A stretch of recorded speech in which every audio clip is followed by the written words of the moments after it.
welcome back to the channel. We're glad you're here. Today we're doing something a little different. We are going to be working on that Subaru that's out there. You probably can't see it. I probably need to adjust the settings on the camera, but anyways, we're going to do an engine swap on it. There's a blown head gasket. There's a couple other little things that need to happen on the engine, and the customer just wants a new engine, so we're going to put a brand new one in for them. Well, not brand new. We're going to put in a used one, new to them. So let's bring the engine in, then we'll bring the car in, and then we'll start working.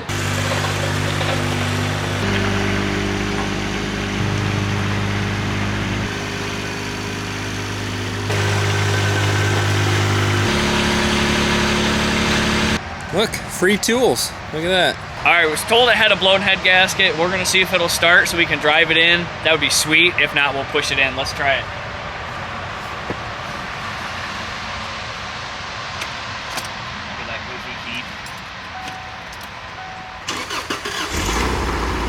Oh yeah. Let's go and close the hood so we can see what we're doing. It doesn't sound healthy, that's for sure. No, it does not sound healthy.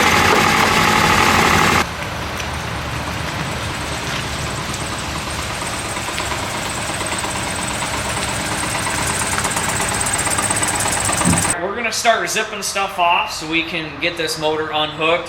First thing we'll do for safety is we'll unhook the battery so we don't do any welding. We'll pull the air intake off. We'll start pulling the shroud off, or well, this little shroud off. I don't think there's any antifreeze in there, but we'll get the radiator out of the way. We'll just zip stuff off and get her freed up. And I guess I'm just gonna pile stuff somewhere. Someplace I'm gonna forget.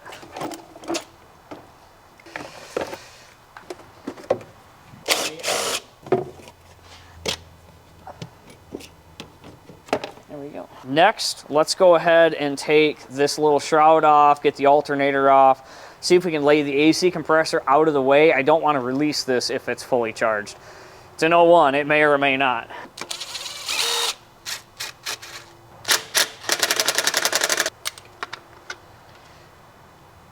Oh, that's attached.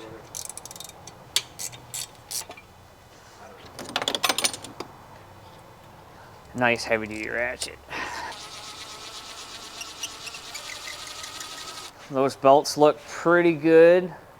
Just a little bit of cracking, not bad. I got it here, I just...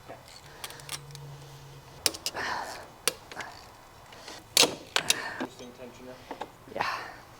Oh, it goes that way, okay. Okay. Oh, whew, caught a big whiff of that.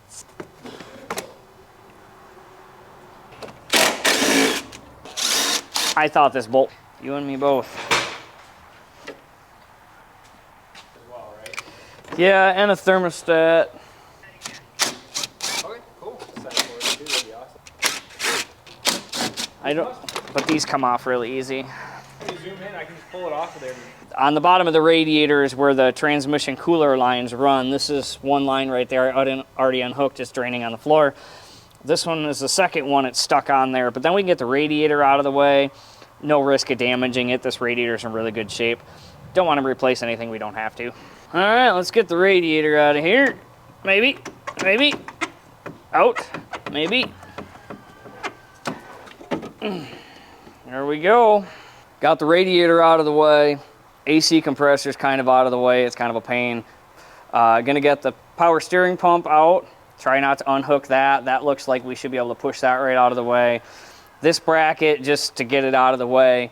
And then we'll start unhooking the rest of the wires and the hoses. This is actually one of the easier ones to work on, so it's kind of nice. There's a lot of room in this engine bay. Like, we could put a V8 or a diesel in here. Maybe we should.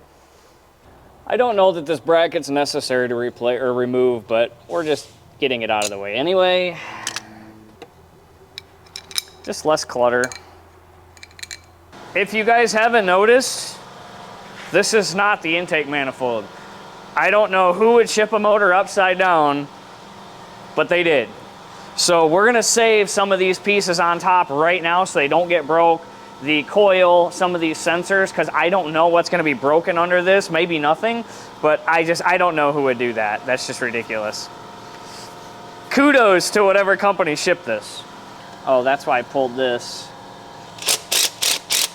All right, we got most everything unhooked. You can see here that everything is pretty well unplugged. I did find it's got 2 master plugs for our wiring, so that's awesome. We don't have to unhook everything like I started to do. Power steering is hung off to the side. AC is off to the side. Not exactly how I want, but I don't want to have to reclaim it and recharge it. We're next on to pulling the starter off, and behind the starter will be the flywheel, and in the flywheel will be torque converter bolts. If you look at our flywheel on your new engine, or new to us engine, this is where your torque converter would bolt up. You've got 4 bolts. So we got to get those off. That's your transmission drive.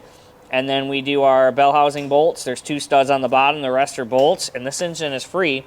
We got to do motor mounts and exhaust. But wow, somebody's crushed it. So Not me, I promise. all this green, this thing's been leaking. See all the corrosion up inside there. That's gross. We'll have to wire wheel that and clean it. Anyway, heater hoses are off. Now we got to get the starter off, get those torque converter bolts out. I was gonna make a comment. There's 2 bolts that hold the starter on as far as I know. One up here and one on the bottom side. So I guess we are taking this battery cable off, even though I hadn't planned on it.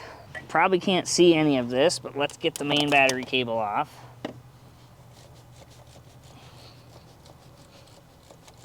I wasn't going to, but it's in my way, so now I have to. There is a washer on there. Try not to lose the washer. There we go. And then we'll put these right back on here, says AJ. That's right.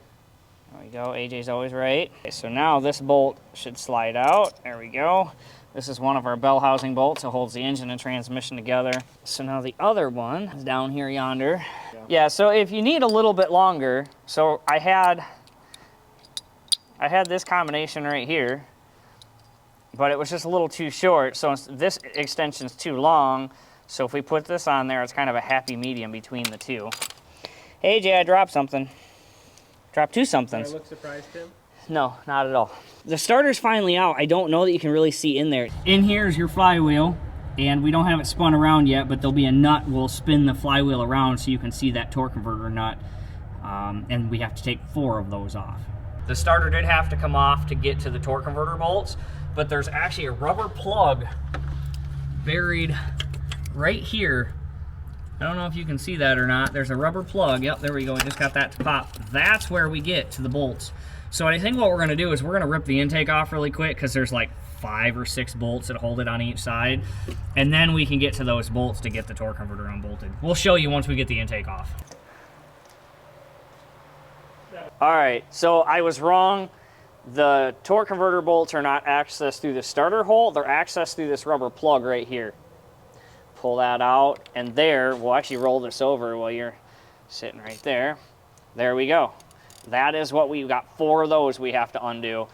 The Subaru guys are going to tell me you didn't have to pull the intake, and you probably don't, but it just makes it right so much easier. So we're going to get those 4 bolts off. We'll jack it up, get the exhaust off, and start doing bell housing bolts. We'll have her out.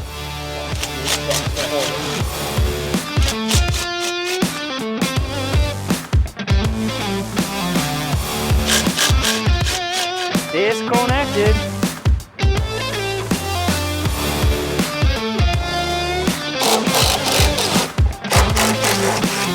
Now let's do the right thing and pick up all these bolts so we don't lose them, as AJ would say. That's the new saying, as AJ would say, because he knows I lose everything.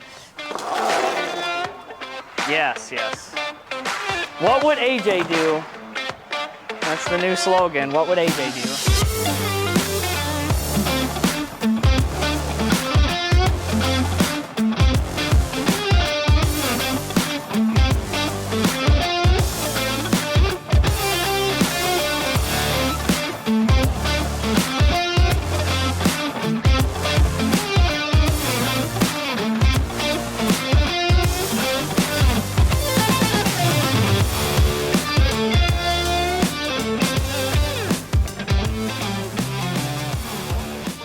As previously discussed, this is upside down.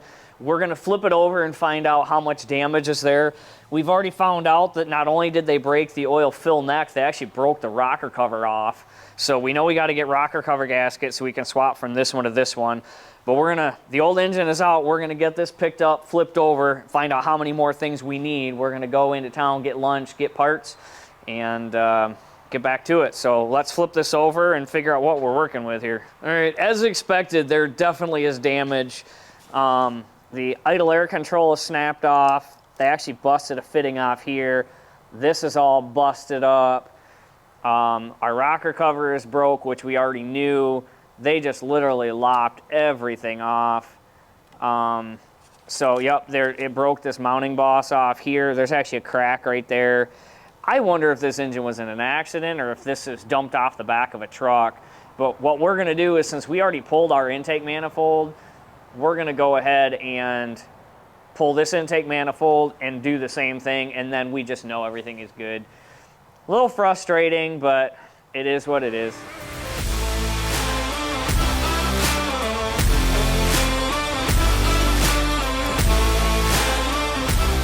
We're gonna go ahead and do a timing belt. I may have already said that, or at least inspect it, make sure that everything is good in there. So we're gonna zip this cover off, pull the balancer off, make sure everything is good, and or change the belt, we'll see. And then we'll change this rocker cover because it's broke. But let's get this timed up and we'll take it apart. All right, guys, this timing belt's definitely been replaced. It's got the Mitsubishi stamp on it. There's no cracking in the ribs anywhere. It's really good shape. So we're not even going to tear that apart. That's what I wanted to check and see. The tensioner is definitely new. I think these two are new. I'm not really sure, but they feel all right. We're just going to put it back together. I sometimes think it's better to keep the factory stuff in than replace it with this new garbage. The water pump does say Subaru. You can tell it hasn't been replaced by how dirty that is, but these aren't hard to do in the car. I'd rather just let it run. So let's put this cover back on. Let's get everything buttoned back up and get it ready to go back in the car. We've got the engine all ready to go back in. We are waiting for intake gaskets, but that's fine because it's easier to put in with the intake off. We're ready to slide this engine in and get it bolted into place. We were double checking things, and I just happened to notice this is an alignment dowel here. This is what makes sure the engine and transmission line up perfectly straight. There's one here and there's not one here. This one stayed in the engine. Now if you look at our new engine, there's one on both sides. So we need to pull one of these out or out of the transmission to make sure this goes together. There is nothing worse than trying to put an engine in and forgetting to verify these. That'll fight you for hours without catching it. So I think what we'll do is we'll see if we can't pull this one out of the engine, and then we're ready to put it in. There we go.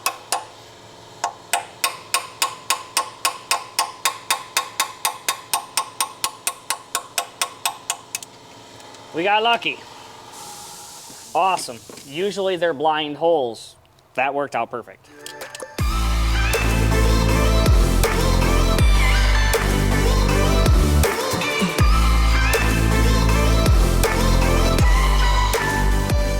As we told you, this engine fell off the back of a truck going down the highway, or at least that's what it looks like. So we had to order more gaskets. We've got everything done that we can get done. Overall, not bad. We'll have to come back tomorrow with the gaskets and get it finished up. We just have intake manifold to put on, and then hook the hoses up, get the radiator in and filled up. A couple hours in the morning, we'll be able to button this thing up. What's so funny? Why are you laughing at me? Because I trip over my words and I didn't say anything that you wanted me to say? All right, it is the next day. We have parts. The main thing we were waiting for, intake manifold gaskets, because we had to change our intake since they dropped our engine, and rocker cover gasket so we can replace that side there that was dropped. Air filter looked really bad. We got air filter, and then new bolts for the exhaust because they were pretty rough. Last night, once we turned the camera off, I did get a minute and I actually partially installed the intake, but it's just sitting there loosely. We can lift it up to get the manifold gaskets in there. So let's get the intake bolted down. And we also got fresh oil, but I can't put that in because there's kind of a hole right there. So we'll get these gaskets all changed out and get closer to getting this thing running.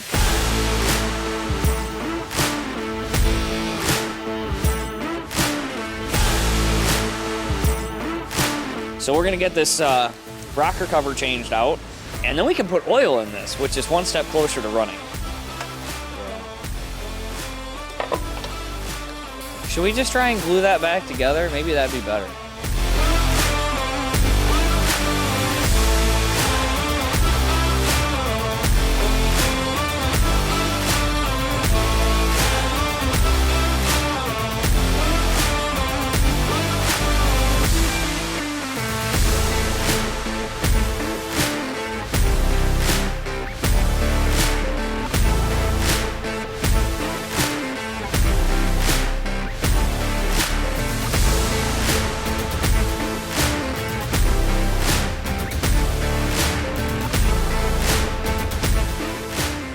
What we're gonna do is we're gonna put the air intake on, put the battery in, and we're gonna start it and make sure everything is good. So there is a difference in the timing on a manual transmission motor versus a automatic transmission motor. Don't ask me why, I don't know. This was bought as a manual transmission motor. I'm pretty sure it was an automatic transmission. It had a flex plate on the back. So we didn't touch the timing, but I want to make sure if the timing marks are different, we might have to switch one of the sprockets. So we're gonna put the battery in, put the intake on, and start it up. Make sure everything is good. Then we'll put the belts on, put the radiator in, fill it up with fluids. The one fluid we probably should put in though is engine oil. So let's get that taken care of.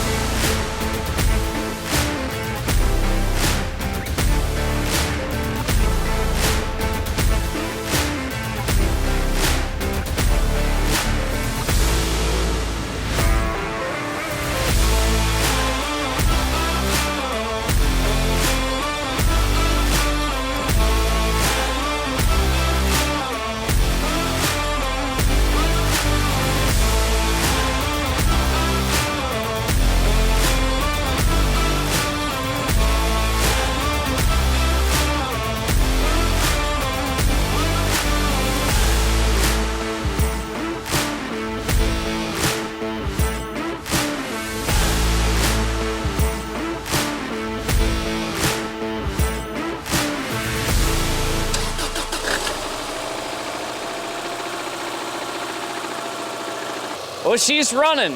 It sounds pretty good. Got the coolant topped off, got everything buttoned up as far as we can tell. We're gonna let it warm up a couple minutes, make sure we don't have any leaks, any drips. We've got a closeout panel on the bottom we gotta put on, and then we're gonna go take it for a drive.